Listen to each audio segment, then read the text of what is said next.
Good evening, everyone. First of all, I hope you stay safe and healthy in this global pandemic situation. This year was an unpredictable year for all of us, but today we want to highlight how this current situation can change some perception, like the meaning of distance between people.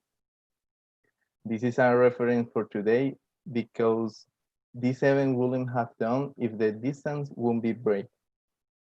Thank, thank you for being here in the second day of our special event, PetroFusion 2020. I am Juan Francisco, graduate student at Unicam, and for me and Gilles, it's a pleasure and honor to be here introducing our special guest. Good evening, Juan. Good evening to our audience. I couldn't have said better myself. My name is Gilles. I'm part of SPL FRJ student chapter, and we're pleased to have you on our event, PetroFusion 2020, a special edition by SPL, UNICAP, and FRJ. And tonight, we'd like to present to you our panel discussion entitled Latin America Geopolitics. Now, as a sponsor of the first edition of PetroFusion 2020, Total believes in the importance of sharing knowledge about the energy sector and developing new talent who will be the future of the company. We invite you to replay the research with the QR code telling us about your perception of some current issues. If you answer the research, you will have the opportunity to participate in an exclusive chat with the General Director of Total in Brazil, Philippe Blanchard. You can find more information in our social media, in Instagram and LinkedIn, as PetroFusion 2020. Our event will also count with mini courses during the following week. And besides that, we will be giving away 2 Empire Data courses and 1 ESSS course per day until Friday. So to learn more, check the links down below in the description, and the draws will happen at the later tonight for today's event. Now, we appreciate the support presented for all of our sponsors. Our master sponsor Total, our diamond sponsor Hadix, our gold sponsor Baja Energy, Wiki Brazil, PetroAnimes, and Power Data. We also appreciate the support of ESSS and CEPETRO. We also have the institutional support of Instituto Brasileiro de Petróleo y Gás, Fundação Getúlio Vargas Energy, and SPE Brazil section. All of you, thank you. And just a quick reminder, our crew will be following the YouTube chat right here on the left. So we welcome you to participate and send your questions there. Now, to start our panel, I'm pleased to invite our moderator for this panel, an FGV Energy professor, Fernanda Delgado. Fernanda, good evening. Good evening, everyone. Esse vai ser um painel muito interessante, a gente vai falar em português, em espanhol, em inglês, eu já vou subverter todas as ordens que me mandaram fazer aqui. Quero agradecer novamente o convite da SPE, Unicamp, o FRJ, é um prazer estar com vocês de novo, já estive aqui às 4 horas da tarde, agora aqui às 19 novamente. Muchísimas gracias a todos ustedes, Daniel Fajardo, William, Pietro, por ter aceptado la invitación de nosotros, por estar aquí hoy en esta discusión. Well, we're going to discuss Latin America geopolitics. And to do so, I invited 4 gentlemen that knows everything about geopolitics. And we are going to discuss it today regarding what we want to say to the society. This is something that I always say in all my webinars. All these places that we have for discussion are places to discuss, for communicate to the society what messages we want to send regarding geopolitics in Latin America, and specific on this PetroFusion session here. I would like to address the attraction of investments. That is something very important for us right now. All the countries that are represented here, Peru, Colombia, Venezuela, and Brazil, they all are oil and gas producers, and they all are facing facing kind of little turmoils or big turmoils, depending on what we are analyzing. So that's why we want to talk about geopolitics on this matter regarding the oil and gas sector. And for so, I have here Mr. Pietro Mendes from ANP. He's a specialist in regulation of oil and gas and biofuels from ANP since 2006. And I have the great fortune to be the first to say that Mr. Pietro was nominated to be the Minister of Mines and Energy, Director of Biofuels today. He's going to start on his new role tomorrow.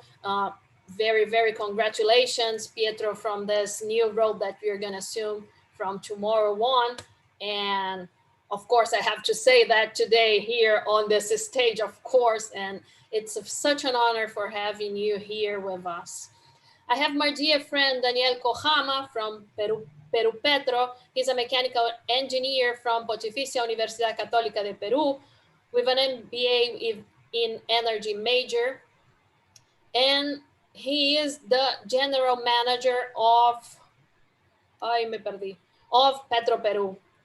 Welcome, Daniel Hokama.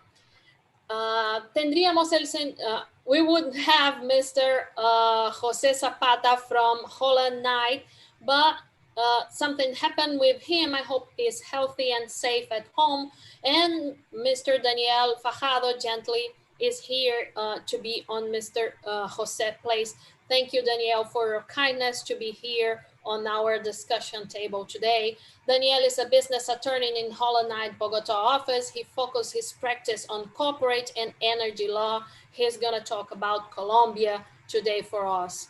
And finally, Willian Clavijo from the city of San Cristóbal in Venezuela is a political science from Universidad Católica de Táchira. This is how it says, specialization in foreign trade and international finance. William is a very good friend. We are working on a very big project regarding Venezuela right now, and it's a very honor to have you all here today. So how we are gonna work today, we are gonna discuss some questions. I'm gonna start with some questions. If you have a presentation, you can put your presentation. We are gonna have some questions while we are waiting for the questions from the public. If you are watching us from YouTube, I encourage you to send us your question. You can send it in Portuguese, in English, in Spanish, however you want, and I can translate it here. There is no problem. So Latin America does not influence in the oil, in the petropolitics of oil. This is something that I always say. We don't have that volume of oil to influence the price in the international market. The big threat on the market today is going to be the auctions scheduled for the end of 2021. And we are going to have 3 big auctions planned for the Gulf of Mexico and for concessions in Alaska in United States. That's going to be very big deals to be in the market and facing the Latin America market here. For the offshore, in the case of Brazil, the fall of our investments, we are gonna expect something around 20% for 2021. And according to Wood Mackenzie, Brazil is still well positioned in the global environment, even we have the reduction of the investments on the offshore environment on the oil and gas. Brazil is the largest holder of resources that remain economically viable, even with Brent prices below $35. For Wood Mackenzie as well, Brazil and Venezuela will be the Latin America countries that will be most affected in terms of oil production volume this year because of the pandemic. And only Mexico and Guyana should expand the productions. These are the analysis of Wood Mackenzie. We are going to discuss if we agree with this this analysis of Wood Mackenzie if we are not. And to start this discussion, I would like to discuss with Venezuela, with Willian. Venezuela, the situation is exhausting, it's critical, it's sad, and it's difficult to recover. The new American president does not intend to lift the embargo, and even if he did it, the production of oil and gas would have little chance of recovery and bring Venezuela to the position of the largest Latin American exporter again. Can you tell us how you see the energy sector, especially the oil sector, of course, and what outlets are there? How are the situation out there in Venezuela? William, thank you very much for your kindness to be here this night with us. Please. Hello, everyone. Well, first of all, I would like to thank you for the opportunity to be here with you. And thank you, Fernanda, for the recommendation to be part of this group of panelists. I'm going to share my screen to share my presentation. And I prepare a short presentation about the Venezuelan oil industry. And the title is Oil Industry Recovery in Venezuela, what can we expect? I think that it's not a secret that Venezuela is suffering maybe the worst crisis seen in the continent during the last 3 decades or even longer. Of course, it is related to the collapse of the oil industry, but has a differently of the other countries of the region. The pandemic, the outbreak, of course, that have had an impact, but the current situation is the current crisis is due to an internal crisis, and that is most part of the specialists in Venezuela. They agree in when they say that it's a combination of crises, because it is a political crisis, an institutional crisis also. It is an economic and a social and a humanitarian crisis. And when we see how is the Venezuelan economy, of course that we think that if we want to see a solution and economic recovery, it will depend it will depend of our recovery in the Venezuelan oil industry. And I would like to highlight some indicators of the current situation.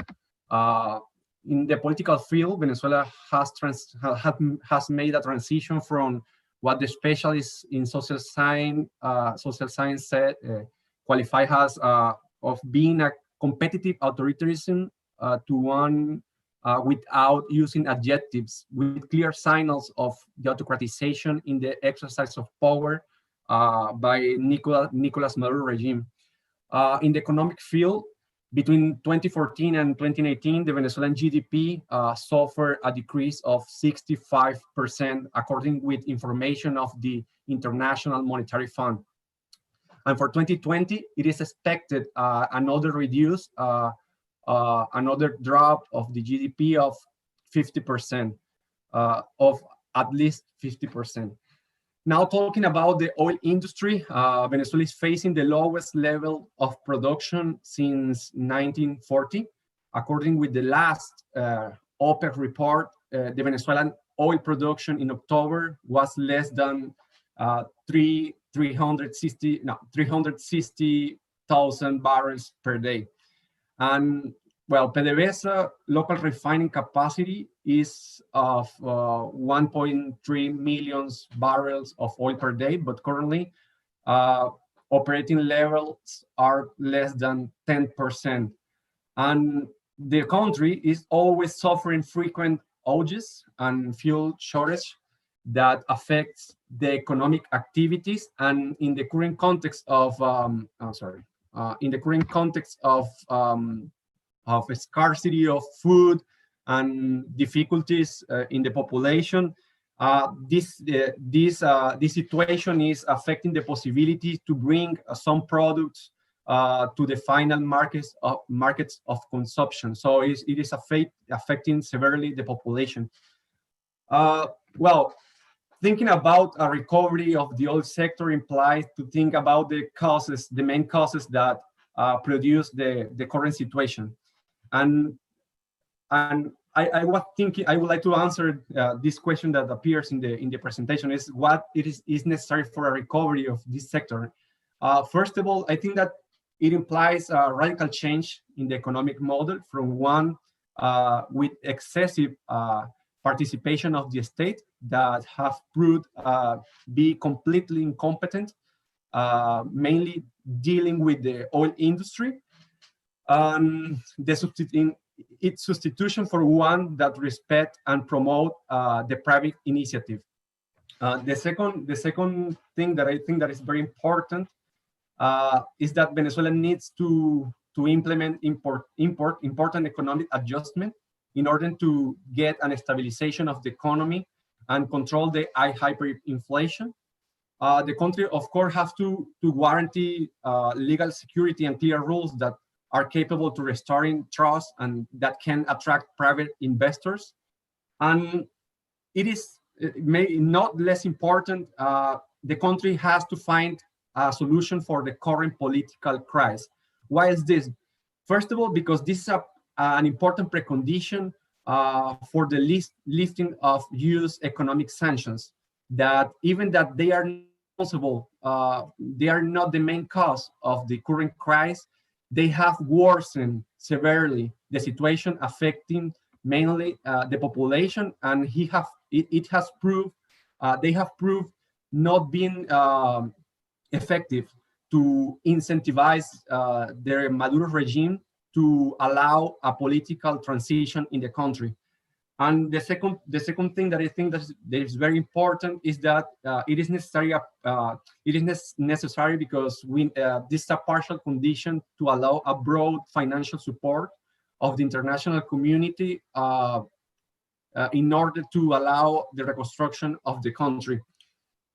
So what can expect in the current context? Well, I think that it is a very personal point of view. I think that with the victory of Joe Biden in the American elections, can be an opportunity for Maduro's regime to get the lift of US sanctions, because according with what I have seen in the about the vision of Joe Biden on Venezuela, they have the plan to use to make a smarter use of this kind of instrument of tools. So maybe it will be a very an opportunity in a change of an opportunity of lifting these sanctions in exchange of some concessions in order to allow a better condition for competitive elections. I think that there is a window of opportunity. However, I think that I'm very pessimistic about this possibility, considering the revolutionary logic of Maduro's regime, and considering that they won't allow any situation that could put in risk their control on the institution and their control on the political power in the country. And also because what we have seen during the last week is that Maduro is setting the first step for what I'm calling like the Venezuelan perestroika and the path to a chronic capitalism. And why I say that? Because Maduro proposed a law called the anti-blockade law that have been approved by the Constituent National Assembly less than two weeks ago. And basically what this law says and established is that a new set of orientation for the political for the economic policy for the next year, in order to avoid the sanctions and a kind of formalization of a set of practice that have been implemented by Maduro's regime in order to deal new agreements with his international allies. What this anti-blockade law says? This law grants, for example, the power to keep separate books for the income generated by the application of this law into the national treasury, the power to render inapplicable any legal or legal regulations whose compliance becomes impossible or counterproductive as a result of any unilateral coercive measure or any other restrictive or punitive measure. This inapplicability reach regulation that approve or authorize act. I mean, Maduro is allowing himself to deal and approve new agreements to the privatization of the nationalization of public assets, mainly in the oil industry and other sector of the economy considered by him as strategic. The Article 28 gives the executive branch the power to modify the legal framework for the selection of contractor, more specifically regarding the purchase of goods and services. And these articles that I mentioned in the presentation establish rules about the confidentiality of administrative documents and limitation in the access to information, which make it virtually impossible to access the files and deals executed under this law. So, okay, what can we expect? Answering the question, yeah, I'm closing. Maduro's regime is setting the path to advance in economic reforms with neoliberal orientation. It's a little contradictory, but is what it seems. Maduro's regime is preparing the institutional framework to continue evading sanctions through the opening of the Venezuelan economy to its international allies. It seems unrealistic to see a complete recovery of Venezuelan oil production in the current context without the lifting of US sanctions and the participation of international oil companies, considering the current situation of PDVSA. However, through this new path, it is possible that Maduro's regime can achieve more economic and social stability in the country.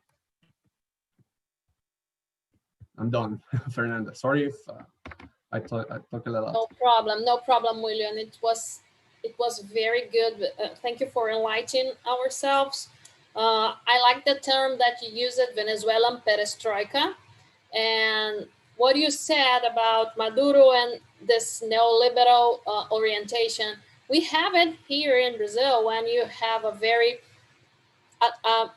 not very democratic government with a very neoliberal economic ministry. So those things are very contradictory, and it's very Latin America. This is not something that happens in Venezuela. It happens in all Latin America countries. It's something historical for us, and it's very bad what is happening in Venezuela. And talking about countries that facing very big problems, I would like to give the word to Daniel. Daniel, Peru has been implementing measures through the government to increase production and protect production companies. We talked about it like two months ago. We had a seminar to discuss regulatory measures for the onshore production to protect the onshore production. The objective for the country is to protect the production, but this is going through the country is going through a huge political crisis with the impeachment of the president that you were just saying that the new president is making his swear right now. How to guarantee the attraction of investments to Peru on this so unstable environment. Daniel, thank you so much for being with us today. Hello, Fernanda. Thank you to you, to Gilles, and to Juan to give me the opportunity to talk with young students, with young people.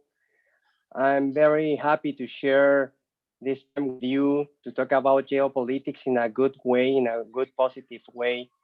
And it's very important to see that young people are interested in how they are building the future and not to just guide or to be guided by someone else to build that future for them.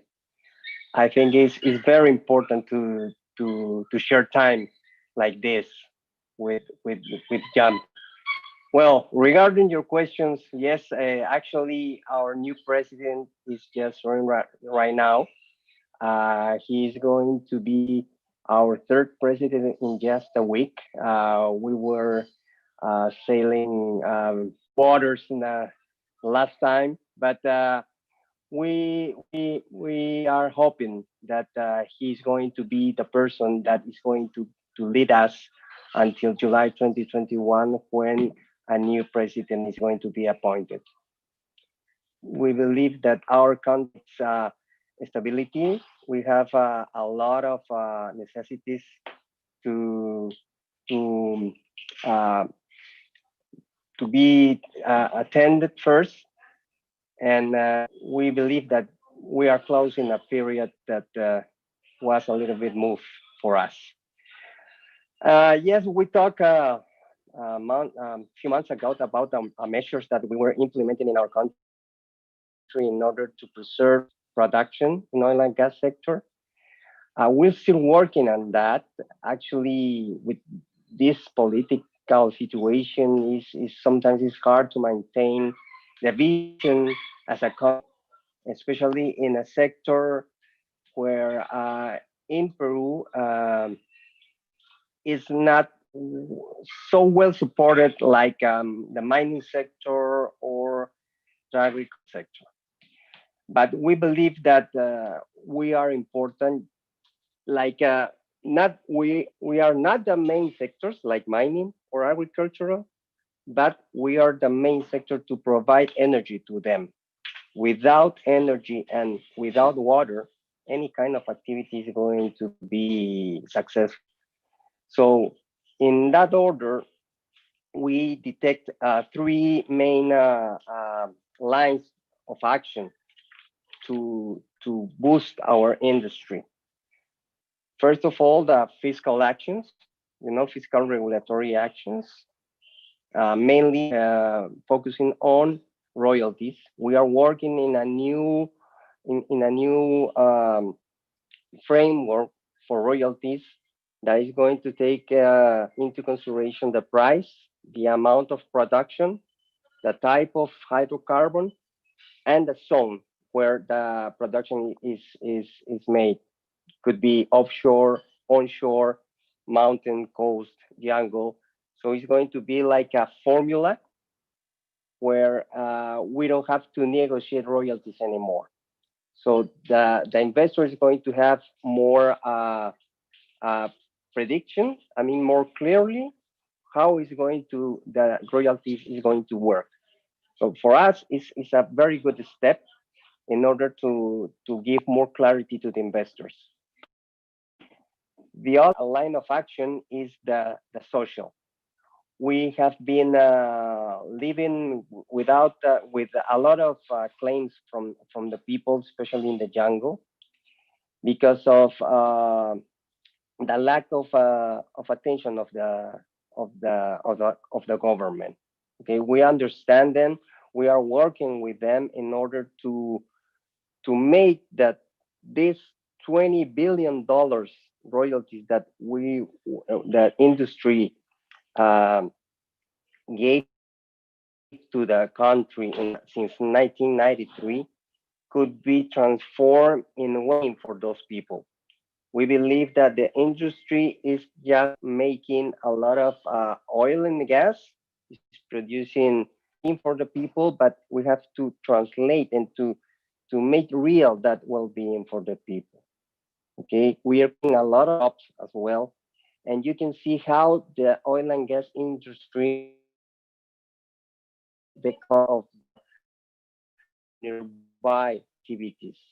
So we believe that from the social point of view, we are a very important player in this role to help the society to develop. Third line of action is the permits.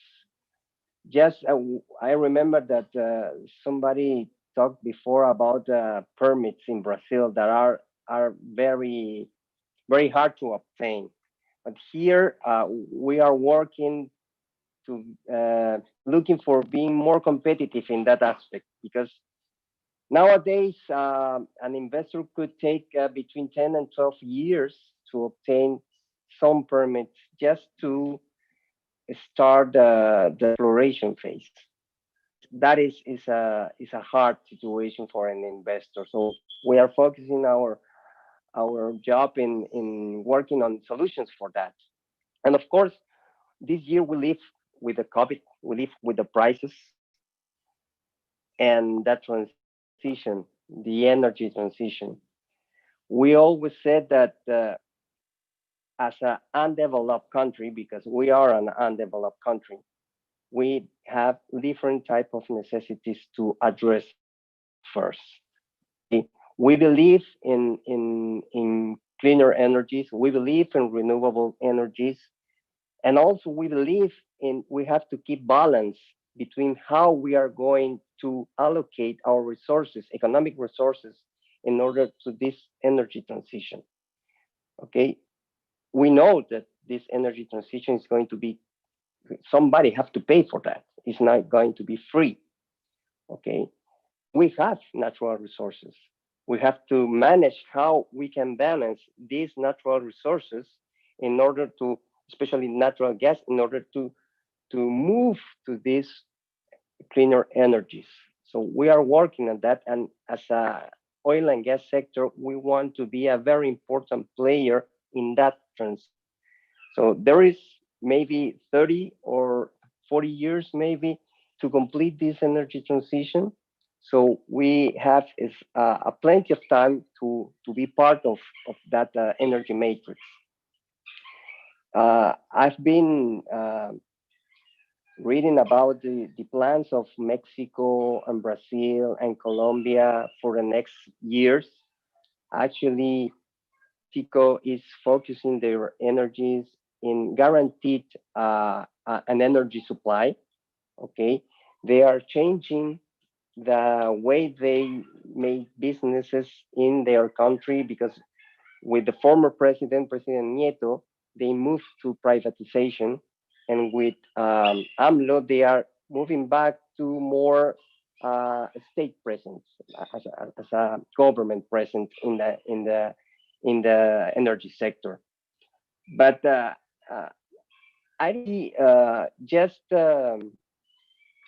some changes in the politics about how the buildings have to be made, how they are going to improve the demand of energy. I mean, to be more efficient in how they consume their energy, because they want to be autonomous.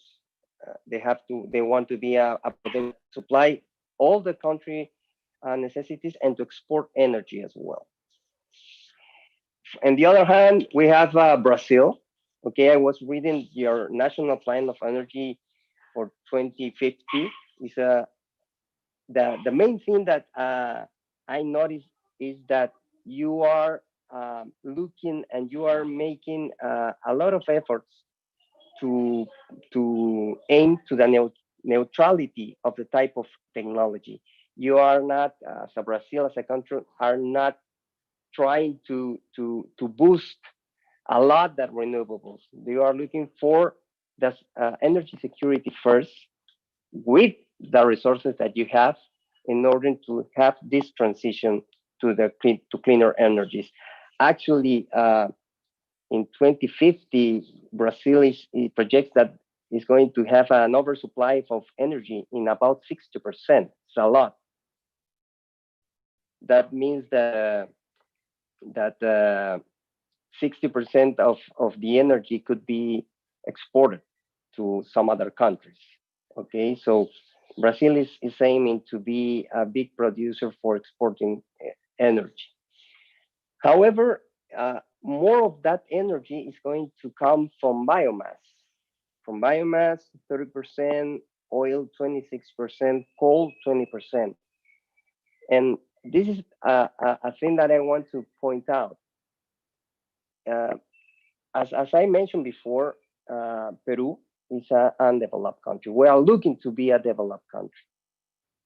However, from the countries that produce almost 80% of the CO2 of the planet, I mean, the gas that is damaging our environment comes from 20 countries. Okay, that for instance, I have the numbers somewhere here. China is the country that gives 28% or produces CO2 in the world. 50% comes from USA, 7% from India, 5% from Russia. With those countries, you already have 55% of the CO2 production in the world. And with Japan, Indonesia, Saudi Arabia, South Korea, Iran, Germany, Mexico, South Africa, Australia, Turkey, UK, Poland, Italy, France, and Brazil, you complete the 20 countries that produce the 80% of CO2 of the planet. Okay, the remaining countries, about 173 countries, if we make an average of the CO2 produced in the world, each country, like Peru, we produce only 0.1% of that CO2. That means if we change completely our country to renewables, we are not going to make a change in the world. We have to work to wait maybe so the technology in those countries, in those 20 countries that contaminate more than us is going to be developed. So at some point, those technologies are going to be more economic efficient for us to implement in our country. So I'm telling that oil and gas producer in South America, we want to be a very important part of this transition. We believe that meanwhile, the technologies for renewables are going to be more well developed. We can give more energy to our country.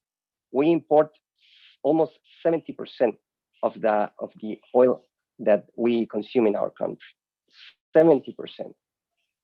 And 80% of our consumption comes from oil and mostly from oil and derivatives from oil. So we have to balance our energy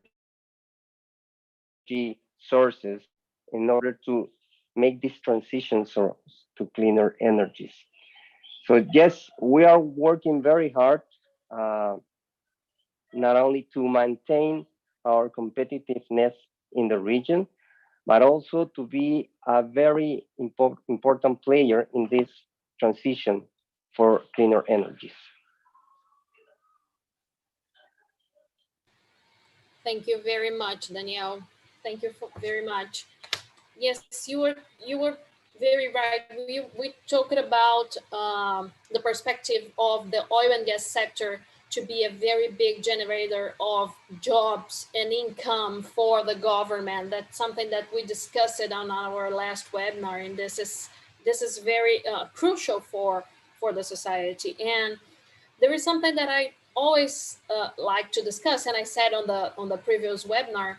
I think that each country is going to make the energy transition that has money to do and it counts for the reality of the country. So it has to be something that counts for the society and counts for their pocket. And there is no one solution fits all, and there is something that is not, this is not, we are going to make it just because all the north of Europe countries are doing. So if natural gas is good and electric vehicles are good, this is not something that's going to be good for us in Latin America. And when you say that Latin American countries, and especially Peru, just represent a very, very tiny percent on the emission of gases in the world, I guess the pressure for us to go in direction of the renewable matrix, it's not something that it's going to be from abroad. It's something that's going to be, the pressure is going to be local. Our internal society is going to pressure us to be more renewable, to go towards environmental measures, to go towards something like we have here in Brazil, the RenovaBio, to change carbon credits. It's our local perspective that's going to be more and more pressure. The investments funds that's going to pressure.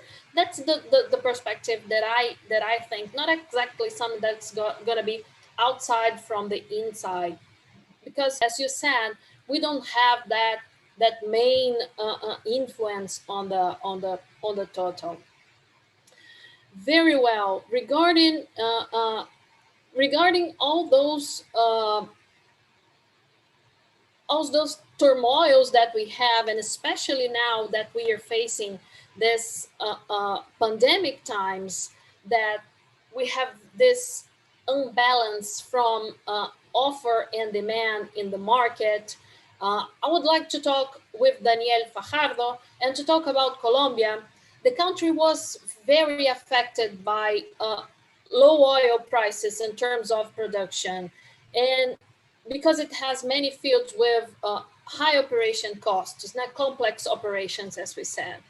As a result, an important portion of the production of Colombia has been stopped and become uneconomic. We know that you guys are talking about investments in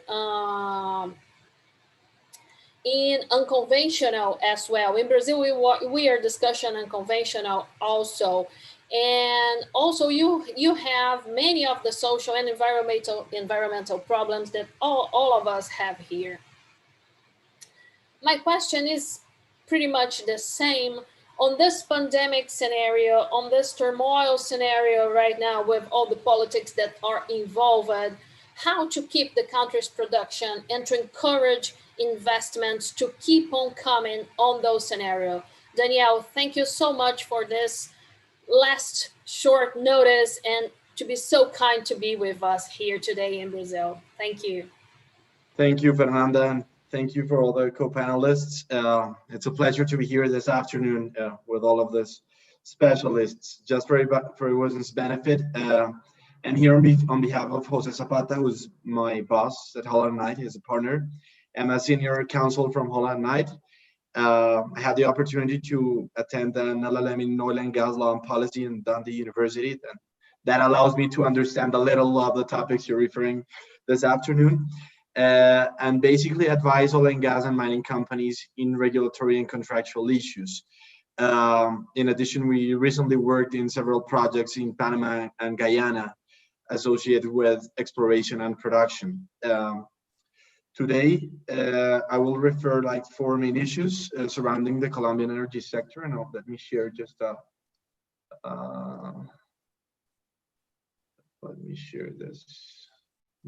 just a brief presentation for today.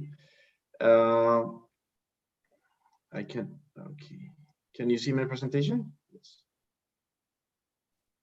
Yes. Okay. So as I was saying, today I will refer to 4 main issues associated with the Colombian energy sector. First of all, the starting point, some context about Colombia. Second, the sourcing issue, greenfield scenarios. Third, offshore and non-conventional issues and basins, where are we standing? Fourth, social issues and challenges. And fifth, our conclusions. So let's start with the first slide. There's a reality today. I mean, COVID was a situation 4-6 months ago. Now it's a reality. Royalties have been reduced due to lower production. Social investment is decreasing, and basically this means that as we move forward, and the energy sector expects to face two headwinds definitely. First, managing the issues of the health emergency that all sectors are facing, and simultaneously, we need to deal with low oil price scenario. In addition, we need to deal with our high lifting costs, and that is basically the Colombian context. So the reality is we have a context with lower demand, and we need to shore up revenue and manage debt obligations. That's basically what companies are seeking, and that's basically our reality. Absolutely, there's a drop in the international oil prices, which makes foreign investment in this sector being reduced. And let me tell you some highlights about Colombia. This is very important in order to understand the context that Colombia is facing right now. Bad news first. In September 2020, we exported 13.3 million barrels of crude oil. That represents basically a drop of 19-20% compared to 2019. And between January and August 2020, our average production reached to 794,000 barrels per day, which means basically a reduction of 11% compared to the same period in 2009, when the production was basically 890 barrels per day. That means that we're receiving less royalties, and of course, our earnings are being reduced significantly. On the other hand, good news. Let's say just in the first 2 years of the government of our current president, Iván Duque,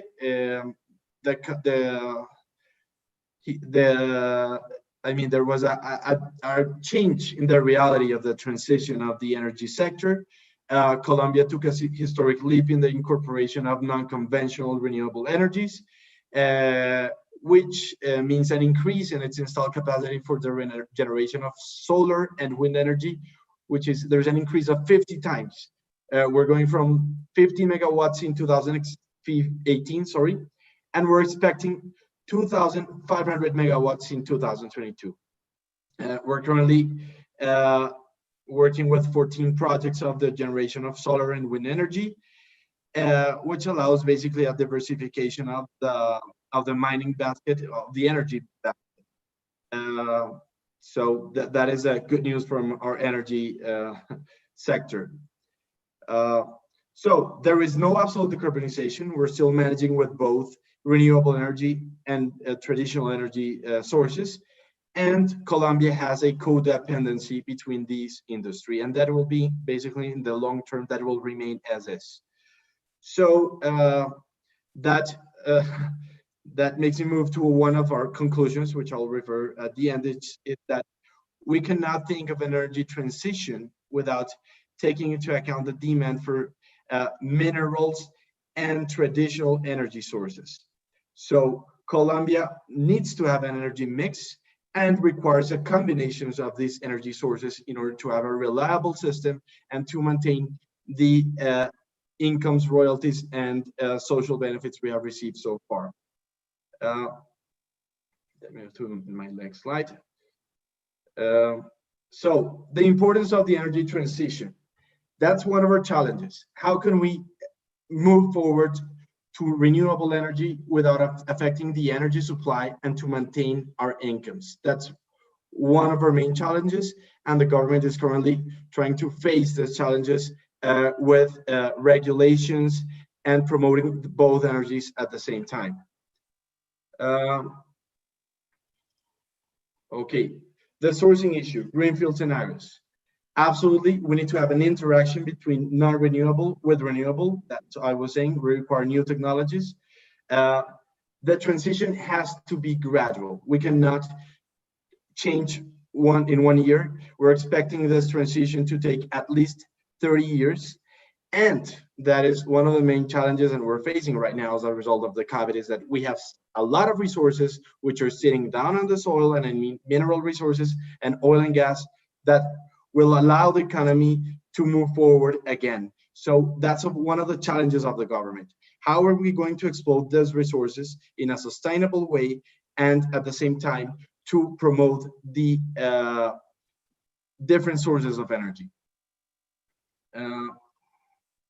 From offshore and non-conventional basins, that's one of our greatest challenges in Colombia.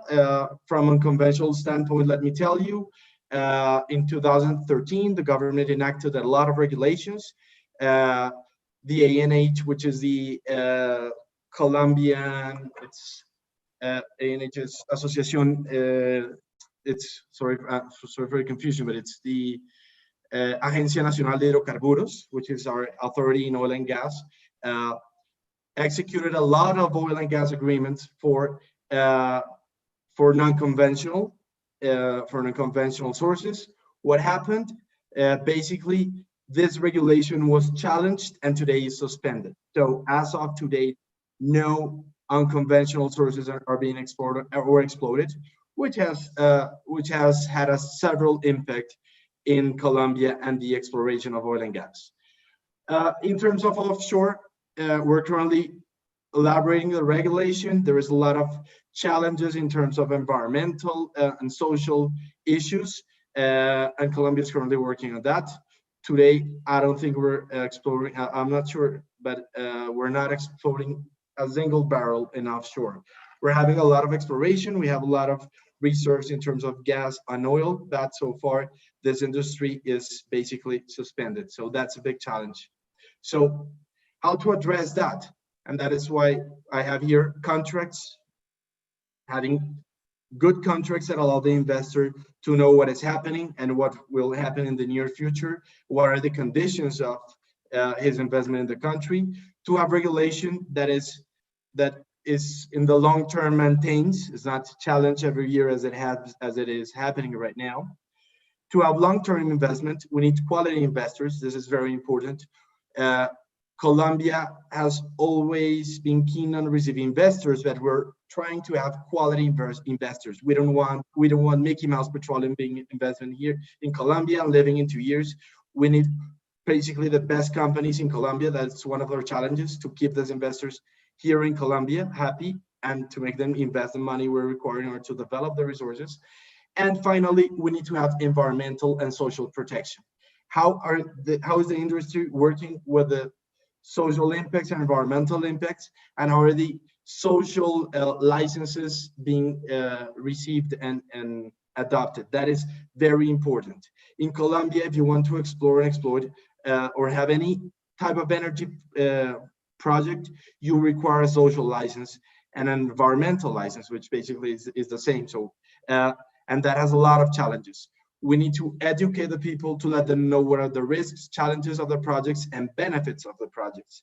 So far, that has not been done. We need to work a lot at that, and that is one of our main challenges, one of the main challenges, which I was just saying, social issues.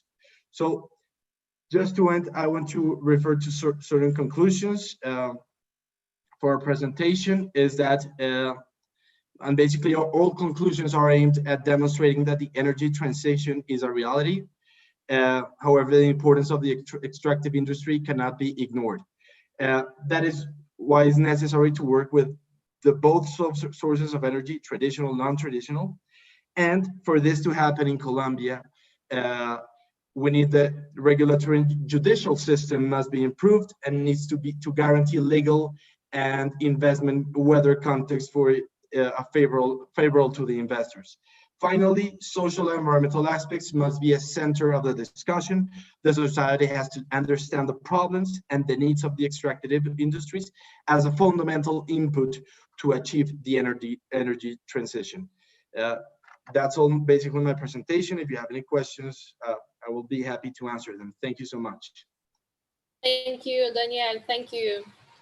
Well, I would like to hear more happy news from Colombia, but anyway, these are the facts. Well, To talk about Brazil, I would like to invite Pietro. Pietro, Brazil is seen as the hotspot on international stage right now. But we know about our legal uncertainty, the Brazilian risk, our fiscal complexity. Even so, the new bidding rounds were authorized by CNPE. Even when most international auctions scheduled for 2020 and 2021 have different profiles and not being directly competitors for investors in Brazil. So, how to match these variables and to stay attractive? Pietro, please. Thank you. Hi, Fernanda. It's a great pleasure to stay here. Thank you so much, Gilles Dias and Juan Francisco from PetroFusion 2020. It's a very good debate. And I think that Brazil has a good position to attract investments. When we consider the change of the government in 2016, Brazil starts to implement a lot of liberalization measures, considering regulatory aspects and considering change of law. And we were responsible to attract most of bonus signatures in the world, considering our bids. Of course, we have a lot of things to do. Brazil is affected by COVID-19 as all the countries, and affected too by energy transition, because we are seeing a strong discussion to accelerate energy transition. And I would like to just to give some numbers. We produced on October of this year 3,700,000 barrels oil equivalent per day. We are increasing our exports for China, considering International Maritime Organization, because our oil has lower sulfur content, and it was good for our industry. And pre-salt reserves, we are very competitive, including in lower price, but considering shallow waters and onshore, we see more effect, and we are working to reduce the royalties for onshore activities. And what we did, and I think that the presentation from William, I think that we did a lot of things that William talked before in Brazil.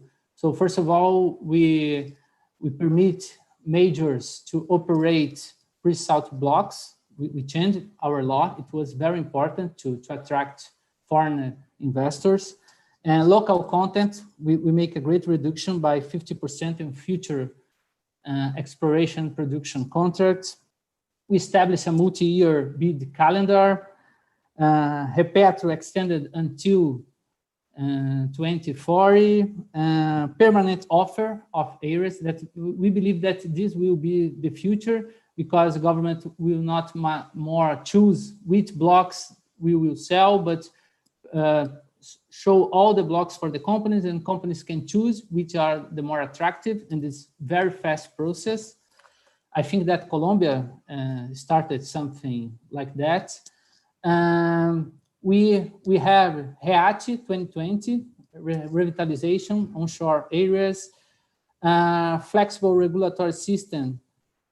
We are always discussing in ANP. I work for, until today, for National Agency of Oil, Gas and Biofuels, that is the regulatory authority, and we are always discussing how to improve our environment to attract investors, and how to deregulate and how to simplify rules, and it's very important. And I think that we have in Brazil a very respectable regulatory authority that is very important to establish the rules and to attract investors, and we have a long tradition to respect the contracts. Brazil is recognized as a country that respects the contracts, and this is very important to attract foreign investors, to attract major investors here. We are working to improve transfer of rights, because we will conduct a new bid for CEP and Atapu, and we are trying to address problems like compensation of Petrobras. There is a work group created by National Council of Energy Policy that is discussing the compensation of Petrobras before the bid, because it's a huge uncertainty for companies to work. And of course, we need to reconsider the signature bonus in this new scenario of lower oil price. And we have two great movements that as I know, is the most important, is the Petrobras divestment. Recently, Supreme Court in Brazil has give the stability, because Petrobras can continue its divestment, and we are selling refineries to attract private companies, and we are selling to assets of natural gas, considering pipelines, considering stakes of Petrobras on transport of natural gas, and everything is keep going. And this is very important. Considering natural gas, we have a natural gas, new natural gas market that was approved by our lower house, but nowadays is in discussion in our Senate. That is very important for oil and gas producers, because we have a lot of natural gas that is associated with oil production. So we are in a very huge liberalization agenda. We know that we are competing for money with every country. As Fernanda mentioned before, we have a lot of bids, and we are competing with other bids and with energy transition too, because we are seeing a lot of investment funds pressing measures to reduce the investments in oil and gas industries. So I think that is a very challenging scenario that we need to deal with this and improve our environment to attract foreign investors, considering other countries, considering other bids, considering that many measures are announcing that they are reducing investments in oil and gas industry. So everything needs to be considered to become our industry strong. And we have very good place to sell.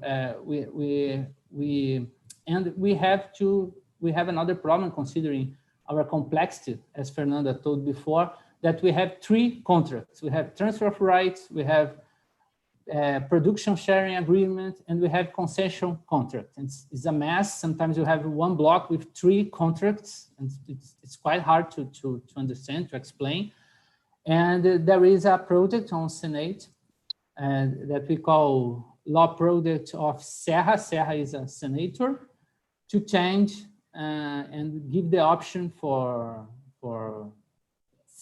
National Council of Energy Policy to choose if will be a concession contract or production sharing agreement.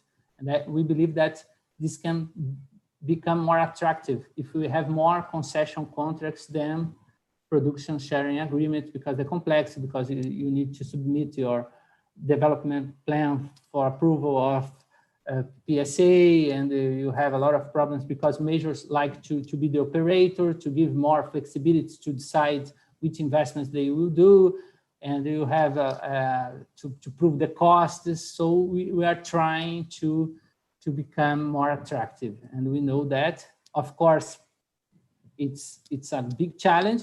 Nobody knows how will be the energy transition, but we know that we need to run as we can, as most faster as we can. So this is my main considerations. I'm open to receive questions, and thank you again. Thank you, Pietro. Thank you. I still have more questions. I will go round again. William, do you think energy transition is something that is still very, very far from the Venezuelan perspective? You have so many issues to address before this, or this is something that the government, as Pietro said, this is something that we have to do. Everybody is gonna have to do. How do you see the thing happen in Venezuela? Are you going to be in the end of the line? Are you going to be running together? How do you see this happening in Venezuela? I think that this is not part of the group of issues that generate more concern for. It's not even an issue. Yeah, because the situation in Venezuela is so critical right now. So they are trying to. They are thinking how to solve the political crisis. Unfortunately, it's an issue that is frequent in the discussion, even in the oil industry, because of course the Venezuela is very attractive for international companies, but in the current conditions is virtually impossible to think about decide return to the country. So answer your question is something that of course that the people that is thinking about energy industries think, but it's not a priority right now. They are thinking more how we are going to restore the trust, to attract foreign investors in order to restore the Venezuelan oil production, considering that the weight that this industry has in Venezuelan economy. Sure, and we are talking about the biggest oil reserve in the world, of course. Yeah. Daniel, Hokama, we received a question from the audience. André Lisboa is asking you, the energy transition seems to be a burden to be overcome. Is this a reality that will be imposed by environmentalists or by the market? Thank you for the question, Fernanda. Actually, it's not going to be imposed. I think that is going to be a necessity. We already see how the environment and the world react after we being locked down. I mean, the environment, at least here in Peru, you can see the sky more clear, more sunny days. Everything has an impact in the environment. So it's going to be a necessity. But how I mentioned before, we need to balance how we can move towards that transition. We have to learn how to walk before we run. And everything is going to have a cost. So we have to be smart to be sure how we are going to allocate those costs, because some people has different economy. Some people are poorer.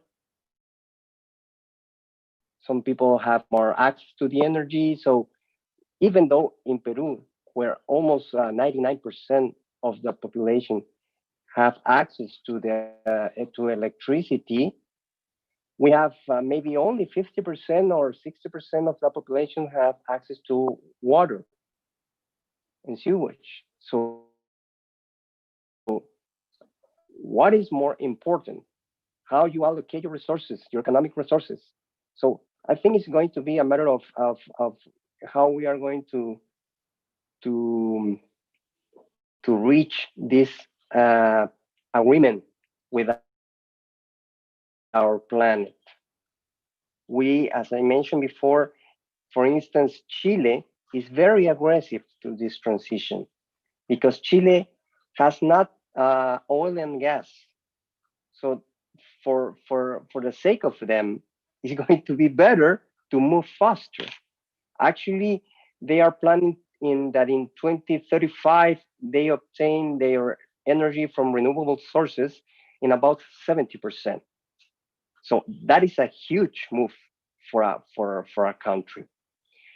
So, and they are talking as Colombia too for a regional integration.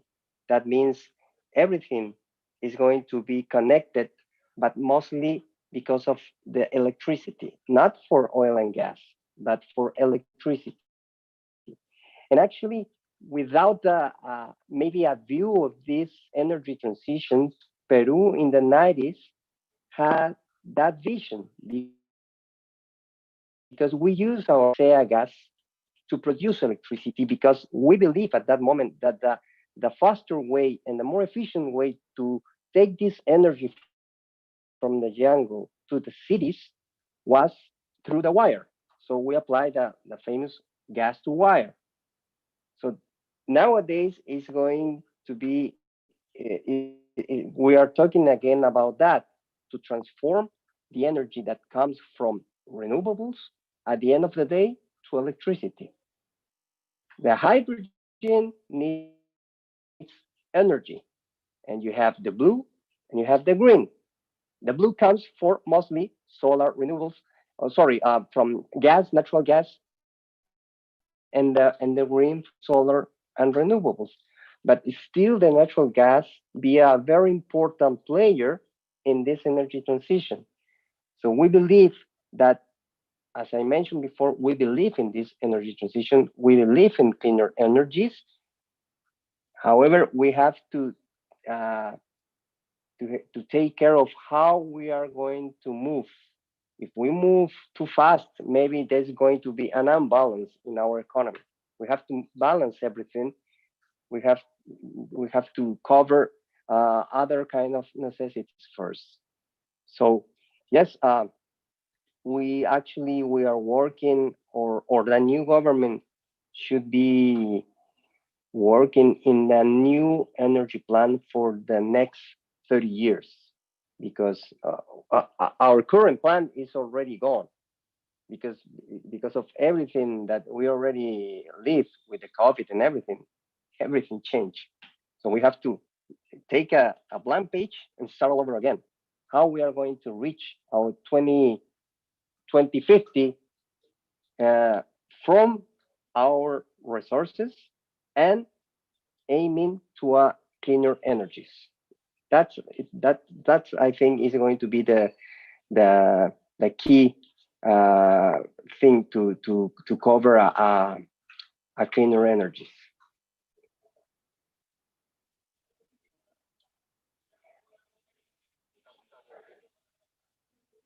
Actually, Fernanda, I forgot.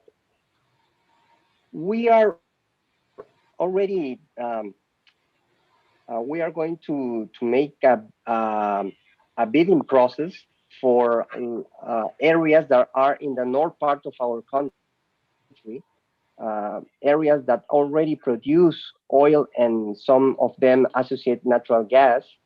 So there is an opportunity to investors to come to Peru. We are changing some rules. We are making a more competitive framework in order to have a success bidding process. But considering that, we believe that in the same area, we already have some wind power projects. So maybe that could be on a certain point where an oil and gas company could develop projects to obtain their energy from renewable resources.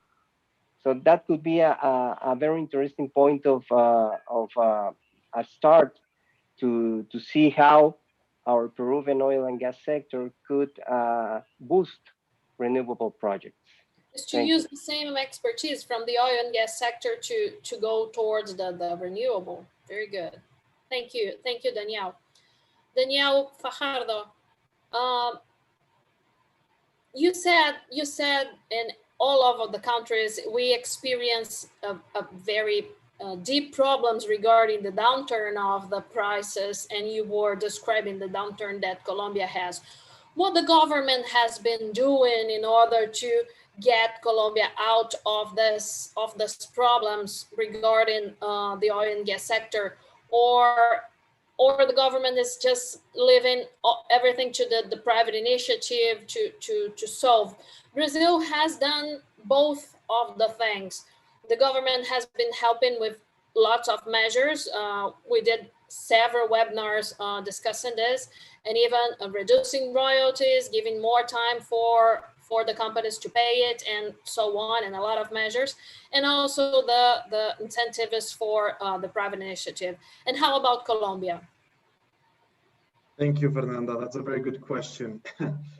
In Colombia, the government, well, has taken several measures, some of them aimed at the industry in particular, or some of them in general.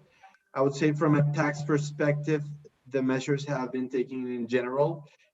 There has been a significant reduction in not in the taxes tariff, but there has been a reduction in the tax load in terms of when to pay, and has offered several advantages to the companies.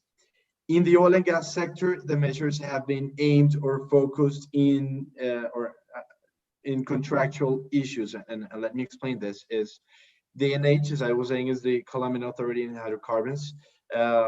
This agency was created back in 2003 with in the government of Álvaro Uribe, and DNH has a lot of experience. What are the measures they have taken? They have allowed the contractors to change the investments, to change their programs in terms of exploration or production, to suspend the contracts in several cases when, as a result of the lifting cost, the exploitation is no longer economically viable, and those types of measures.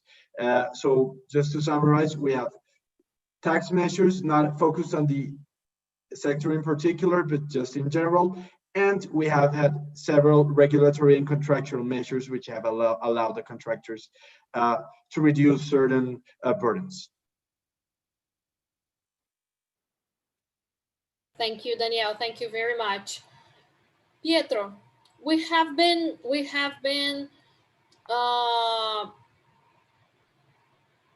increasing our oil sector.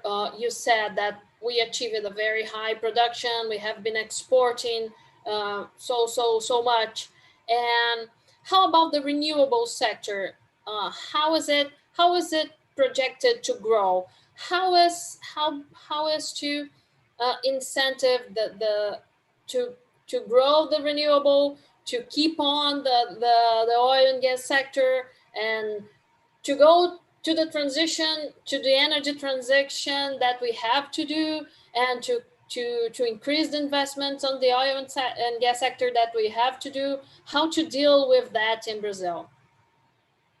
I think that we have a policy, as you mentioned before, called Renovável, that is the national biofuels policy. So Brazil has choose to use biofuels to make this energy transition, and we have like a carbon credit market that if you are a distributor, and in Brazil, distributor is responsible to buy fossil fuels and biofuels, and if you use more fossil fuels, you need to buy carbon credits. And we have a lot of projects to develop oil and gas sector too. And in our point of view, the energy transition is we need to accelerate the development of our oil and gas reserves, because the time is just finishing in our point of view. So we want to use as much as we can our oil and gas reserves, but we know that we can have a breakthrough, but sometimes we are seeing a lot of research and development related to batteries development. That is something that is very crucial to electrification of transport. But we know that we have opportunities considering for biofuels too, considering air transportation and considering maritime transportation too. So, and we are like a continent. So I think that we have opportunities for all these developments. And as you mentioned before, we can export our oil for other countries, considering that we have a lower sulfur content, and many refineries in the world need to buy this kind of oil to make this new fuel, considering IMO regulations. And we are seeing a huge transformation with new players in the refinery sector that we believe that we will start to see in the next year, and to a new natural gas market.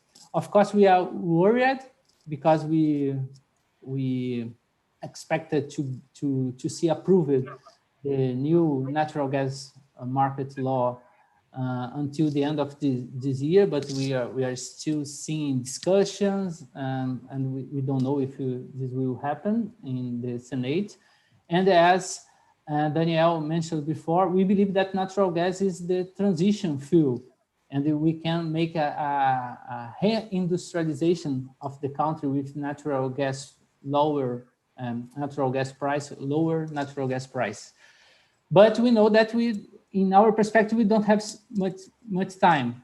I was seeing in this week that California is forbidden to use natural gas for heat nowadays. So we know that we need to really accelerate all these measures. And we have a context that we need to stimulate industry to continue the investments considering lower oil price. So it's a huge challenge, but we believe that we can develop all this energy considering oil and gas, biofuels, and renewables, solar and wind that we developed a lot considering the recent years. So this is my opinion. Thank you. Obrigada, Pietro. Eu costumo dizer que o Brasil tem uma... Sorry, I use it to say that Brazil has a good problem. We have so many energetics that we have to deal. We have oil, we have gas, we have solar, we have wind. We have to deal with the abundance. We don't have to deal with the scarcity. And even so, we make a fuss of all of that. Gentlemen, we are almost an hour and a half of our webinar. Thank you so much for your answers. And I would like you to address your last considerations. What the last message you want to send to our audience. Willian, start with you. I would like to thank you for the opportunity to be here today with all of you. Unfortunately, I'm very pessimistic about the possibility of a recovery of Venezuelan oil industry. What we can expect is a partial recovery, being very optimistic, and of course, see a small wave of investment from international allies of Nicolas Maduro today. And the good point of this situation is that a recovery of the Venezuelan oil industry will have a positive impact on the population. So we see that it could improve the economic situation of the country and the social condition of the population too. Thank you very much for the opportunity. Bye-bye. Thank you, Willian. Venezuela is in our prayers for all the society and everything to be settled as the best as they can. Daniel, Hokama, your last considerations, please, for us.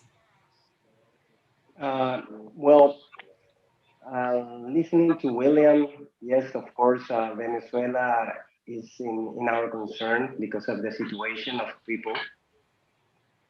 But actually, listen to Daniel,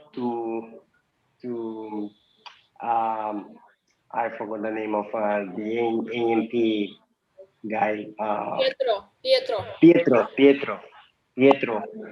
And your comments about the abundance of energy in Brazil, the problems that Colombia has, very similar to us, in a different magnitude, but similar. And the situation that Chile is living nowadays with these renewable energy projects, I think that we, as a region, we have to have a more macro view of our energy. We are working like silos. Well, we are independent countries, but from the energy point of view, maybe it's going to be better to see South America as a big country with It's a different type macro of planner, resources. a macro planner. Exactly. And how we can integrate not only oil and gas sector, but power generation sector that are very close, very related. But at least in Peru, we work separately. We are not working together. Uh, it's true that we produce energy, but we are not working together. We are very related, but we are not working together. And from the demand point of view, I mean, from the mining business, from the agriculture business, they believe that the energy comes from the wire or from the gas station, and that's it. There is no energy sources problem, and nobody can see the thing from the macro point of view.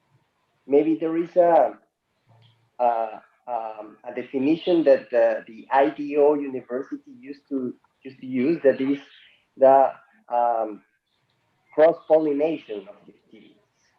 Maybe we can see our sector from the mining point of view, from the agriculture point of view, how they produce, how they work their industry, and maybe there are ideas there that can be used in our business.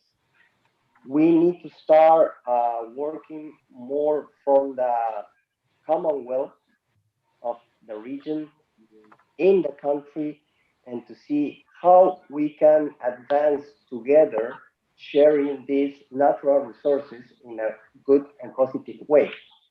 And I think that's why it's good to have these seminars. This is other type of lessons that the COVID brought to us. You know, this is an easier way to have these communication processes.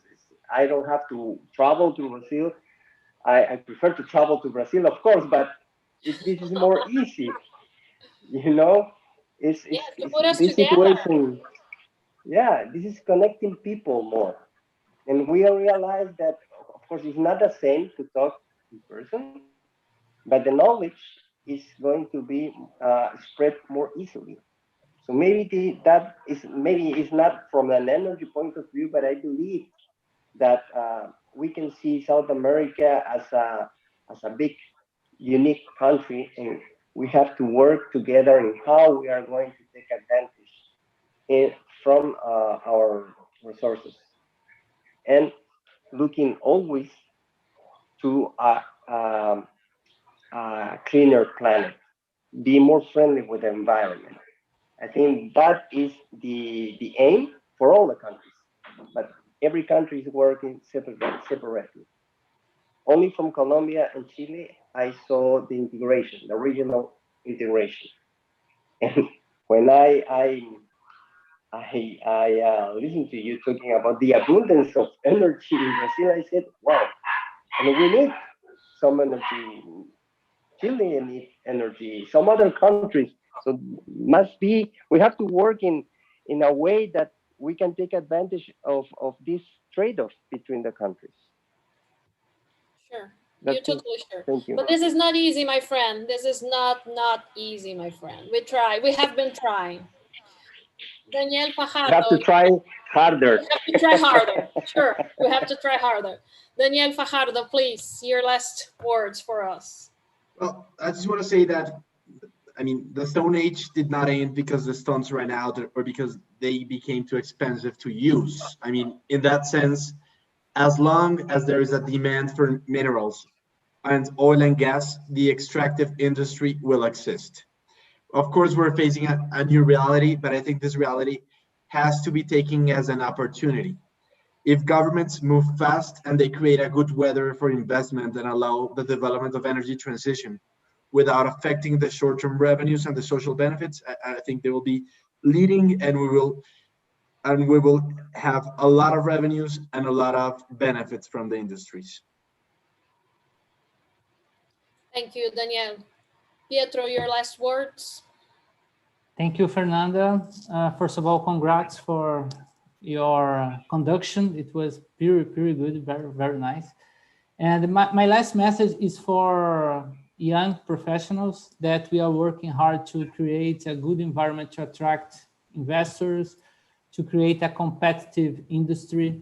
And we believe that in the end of this process, we will have more than one company responsible for everything. And we believe that we will have more investments, more jobs. And we really believe that we will use oil and gas for a long period. So if you are a young professional, my key message is that you should support liberalization measures to increase the investments, to increase the jobs, and to increase the number of companies operating in the whole industry, because it increases a lot of opportunities for every professional of this industry. And we are working to create a better environment and to create opportunities for all the professionals. And just one company will not, as we have this abundance of energy, it's quite hard for just one company. So we need to have more companies. We need to have pricing according to the market, and we need to have less interference of the state. So this is my key message. Thank you. I used to say that the monopoly will not bring more jobs to the table. Thank you so much, Pietro. Thank you again, everybody. Pietro, Gilles, Juan, and the other students that are not here, they are on our research that we are conducting together. Daniel Hokama, Willian, Pietro, thank you so much for your kindness to be here with us this 1 hour and a half. I know that the most precious thing that we have right now is our time, the time to be with our kids, the time to be with our wives and husbands. So thank you so much to share with your time with me, with our students today. And thank you for SPE, UFRJ e Unicamp. Obrigada de novo por esse convite, foi um prazer. Eu sou uma afortunada por trabalhar com vocês nessas linhas de pesquisa e conduzir esses 2 webinários hoje. Gente, obrigada e boa noite no meu nome e no nome da FGV Energia. Thank you so much. Gracias a todos. Un placer. Bye. Pleasure to be here. Gracias. So that concludes our panel discussion for tonight. I couldn't have said better than Fernanda did. And I would also like to thank all of our 4 participants and Fernanda for mediating this panel. And just a quick reminder of what we said earlier. In a few minutes, we'll be having our draw from the courses for both 2 courses at Import Data and 1 course at EXXX on our Instagram. And again, thank you all for coming. We had been brought by you a few points of view and few aspects of energy transition that I personally have never thought about. So thank you again for that and all of your time. Thanks, Gilles. Congratulations for the organization. Thank you so much. Thank you.